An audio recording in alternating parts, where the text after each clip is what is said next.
One private equity firm owns Dunkin', Subway, Arby's, and dozens of other fast food brands. When you tally it all up, their restaurant brands generated almost as much revenue as McDonald's last year. And a few months ago, they paid $1 billion to acquire the latest up-and-coming fast food chain. They're a giant hiding in plain sight, and their name is Roark Capital. The investment was made by Roark Capital. Roark Capital. Private equity firm Roark Capital Group. Equity firm Roark acquiring fast casual chain. The buyer, Roark Capital. Before I get to the rise of this private equity firm and break down all the brands that they own today, we need to define what a franchise is, because Roark Capital exclusively invests in franchises, which is composed of two parts. A franchisor who licenses their brand and provides support to business owners called franchisees, and franchisees build the locations, hire their own employees, and run the business. While the franchisees own their location, they do pay royalty payments of up to 5 to 10% of their monthly revenue. Now, it's critical to understand, Roark Capital invests in franchisors, not franchisees, which means they don't own your local Subway or employ any of the people who work at your local Subway. The franchisee does. Instead, they own the company that the 36,000 plus Subways worldwide pay royalties to. And those royalties are a lucrative revenue stream that other companies pay very high multiples of to acquire. It's why Blackstone recently bought Jersey Mike's. And the founder of Roark Capital, Neil Aronson, knew this before he started his firm. Originally an investment banker, at age 30 he became a franchisee of the hotel brands Microtel Inns and Hawthorne Suites. But in 1996, he got an opportunity to acquire the entire Hawthorne Suites brand, thus becoming the franchisor when it had just 22 hotels. He let the other franchisees do the heavy lifting of building out locations, and after rapidly growing Hawthorne to a couple hundred hotels, he sold it for $100 million just 4 years later. With that big win under his belt, Aronson set his sights on something bigger, to do what he did with Hawthorne, but with an entire portfolio of brands that could scale simultaneously. So in 2001, he made his first acquisition, and Roark Capital was born. Carvel ice cream. Carvel ice cream. Carvel began in 1934 when Tom Carvel had a malfunction in his ice cream truck and was selling half-melted ice cream that, to his surprise, customers loved. So he built a machine to produce it and franchised that concept for decades before selling to Investacorp in 1989 for $80 million. But Investacorp let the brand decay. And in 2001, when an ambitious young entrepreneur named Neil Aronson came knocking, they were happy to offload it for just $48 million.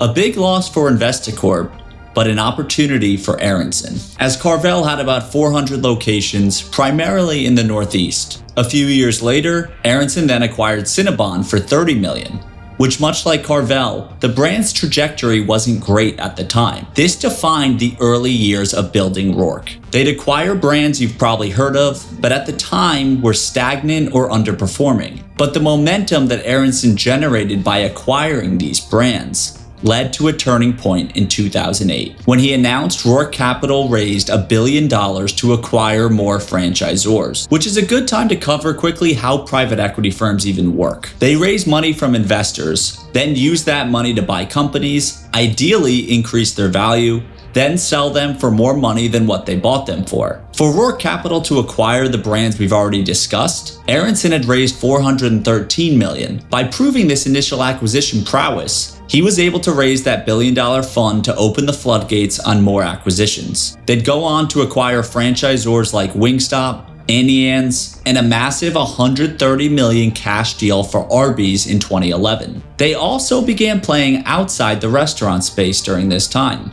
Massage Envy, Batteries Plus, even children's education franchise Primrose School were all bought by Roark. Aronson's goal became clear.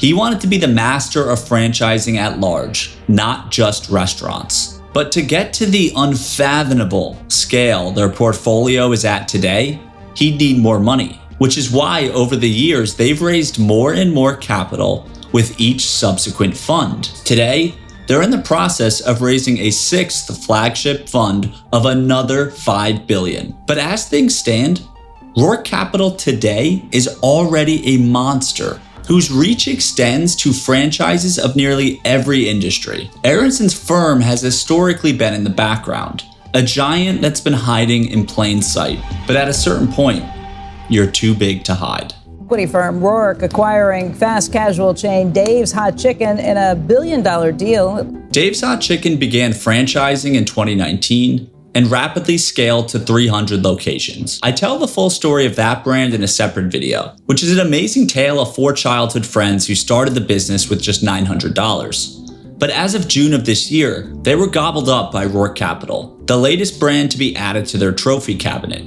A trophy cabinet that is a lot bigger than anyone realizes. Because on the surface, Roark Capital's brands appear to be owned by different companies. Take Inspire Brands as an example, a platform that owns these mega fast food brands. But in reality, it's an affiliate company that's majority owned by Roark, headquartered in Atlanta alongside them. Another platform is Go-To Foods, previously called Focus Brands.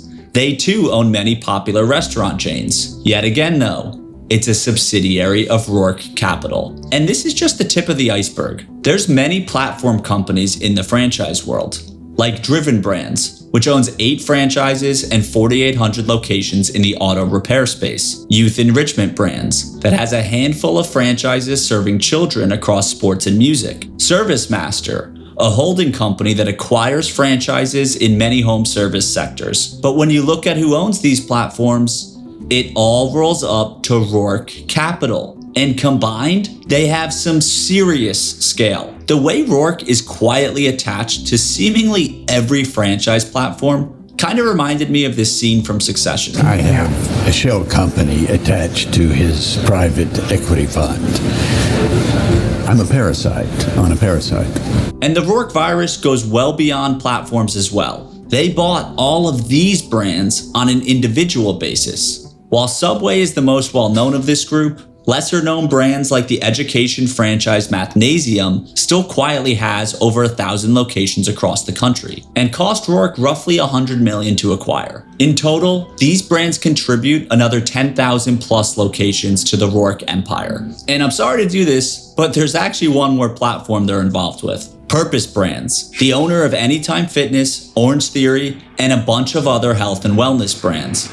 Now for this one, it's unclear how much ownership Roark has, but from my research, it seems like this is the one platform they don't own the majority of. Regardless, when you zoom out on the Roark ecosystem, it spans over 110,000 locations globally, doing nearly $100 billion in system-wide revenue. The portfolio has 3 times more locations than McDonald's and 2 times their revenue. But here's the thing, as impressive as this may appear, scale doesn't automatically equal success. And for Roark Capital, the question is starting to be asked, has Aronson built an empire or a house of cards? A lot of the value in a lot of all-time great businesses, it compounds late, right? Like once you've scaled it and it's producing a ton of earnings per year relative to like what you got in at, like, you know, it can really compound over time. And that's Adam Lewin, the CEO of Wonder Franchises, a holding company for franchisors, but on a much smaller scale than Roark.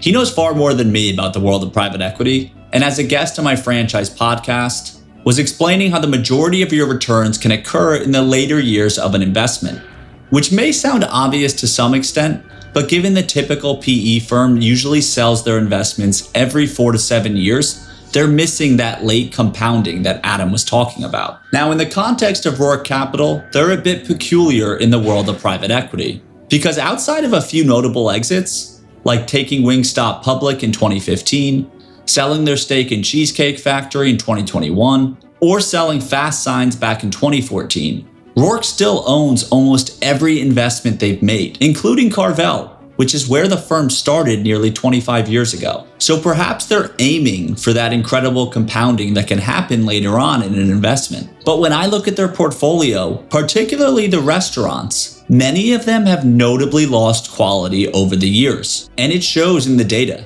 as some of their biggest brands have, on average, some of the lowest performing locations in their category. Certain brands even have shrinking footprints. Carvel has less locations today than when they acquired it back in 2001. But what's even more of a red flag, over the years, Roark has tried to take their two biggest platforms, Go-To Foods and Inspire Brands, public via IPOs. It's yet to materialize though, and there's speculation that it's because their strategy simply might not be working. And while private equity fund performance isn't publicly available, based on what we know about their brands, that wouldn't be too hard to believe. And beyond the big names they do own, throughout my research for this video, I found a graveyard of brands that failed with Roark. Ace Mortgage was a Roark-owned franchise that went bankrupt during the Great Recession.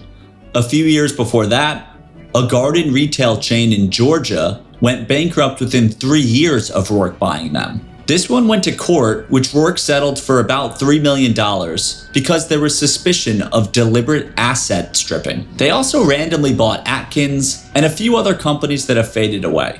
Now look, failures are bound to happen with any entrepreneurial endeavor, but looking at Roark's portfolio, it's hard to pick one brand that you think they're really doing an exceptional job with. So whether a day of reckoning is coming for Aronson's firm or not, only time will tell. If you enjoyed this video, subscribe for more like it. And if you're interested in franchise ownership yourself, get in touch via our website.